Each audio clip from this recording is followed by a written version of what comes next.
Hello दोस्तों, RT coaching classes में आपका स्वागत है। आज हम 11th क्लास का क्वेश्चन स्टडी करेंगे। सम इलेक्ट्रॉनिक स्पीसीज को कैसे निकाला जाता है। निम्न में से कौन से सम इलेक्ट्रॉनिक स्पीसीज है, अर्थात इनमें समान संख्या में इलेक्ट्रॉन हो, जैसे sodium ion, potassium ion, magnesium 2+ ion, Ca2+ ion, sulphur 2- ion और ऑर्गन।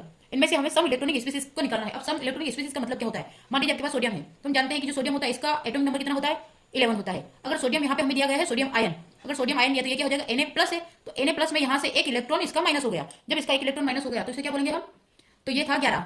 ठीक है, आगे जाकर बात करते हैं। ये था 11, 11 में से अगर एक गया तो हमारे पास कितना बचा, 10। ठीक है, तो हमारा सोडियम का कितना हो जाएगा, सोडियम का हो जाएगा, सोडियम आयन का हो जाएगा 10।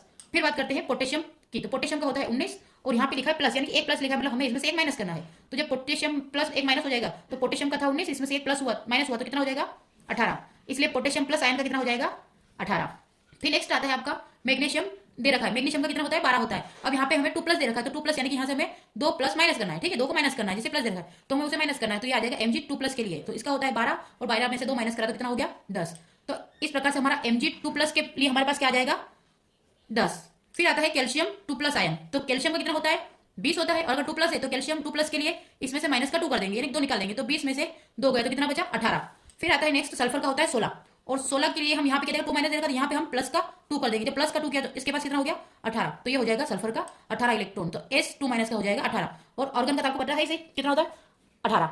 ये आप सम स्पीसीज को इस प्रकार से निकाल सकते हैं। अब आपसे पूछा कि कौन सम स्पीसीज है, तो आपका सोडियम मैग्नीशियम सम स्पीसीज है, तो आप यहाँ पे लिख देंगे इस प्रकार से कि Na+ व Mg2+ 10 इलेक्ट्रॉन है, इसलिए यह सम है ना इलेक्ट्रॉनिक स्पीसीज होगा। ठीक है, स्पीसीज होगा। वैसे ही इसकी बात करें तो यहाँ पे क्या क्या था आपका, इसमें से आपका पोटेशियम तो K+, फिर आएगा Ca2+, फिर आएगा S2- और Ar। तो यहाँ पे हम लिखेंगे कि इनमें 18 इलेक्ट्रॉन है, इसलिए यह सम इलेक्ट्रॉनिक स्पीसीज है, सम इलेक्ट्रॉनिक स्पीसीज है। ओके, ये यहाँ तक आपको क्वेश्चन समझ में आ गया होगा। इसमें ये पूछा कि इनमें से कौन सी सम इलेक्ट्रॉनिक स्पीसीज है, अर्थात इनमें समान संख्या में इलेक्ट्रॉन हो, तो Na+, K+, Mg2+, Ca2+, S2- Ar, ये सभी सम इलेक्ट्रॉनिक स्पीसीज होगी। ठीक है, तो आज के लेक्चर में हमने ये सम इलेक्ट्रॉनों को निकालना सीखा। Thank you for watching.